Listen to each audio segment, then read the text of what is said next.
महात्मा फुले चौकात ब्रेक फेलमुळे आयशरची विद्युत खांबाला धडक, मोठी दुर्घटना टळली।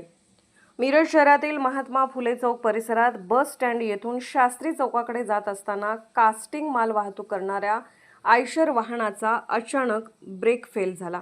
नियंत्रण सुटलेल्या वाहनाने रस्त्यालगत असलेल्या विद्युत खांबाला जोरदार धडक दिल्याने खांब कोसळला, मात्र सुदैवाने कोणतीही जीवितहानी झाली नाही। धडकेनंतर वाहन रस्त्याकडेला जाऊन अडकले। विद्युत खांब रस्त्याच्या अगदी लगत असल्याने तो कोसळताच समोरच वीज वाहिन्या रस्त्यावर पडल्या। काही काळ परिसरात भीतीचे वातावरण निर्माण झाले।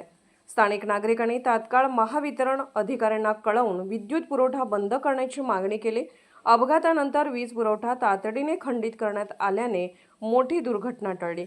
दरम्यान रस्त्यालगत विद्युत खांब उभारण्याच्या पद्धतीवर नागरिकांनी प्रश्नचिन्ह उपस्थित केले असून अशा ठिकाणी सुरक्षेच्या दृष्टीने आवश्यक उपाययोजना कराव्यात अशी मागणी करण्यात येत आहे। या घटनेमुळे काही काळ वाहतूक विस्कळीत झाली होती। पुढील तपास संबंधित प्रशासनाकडून सुरू आहे।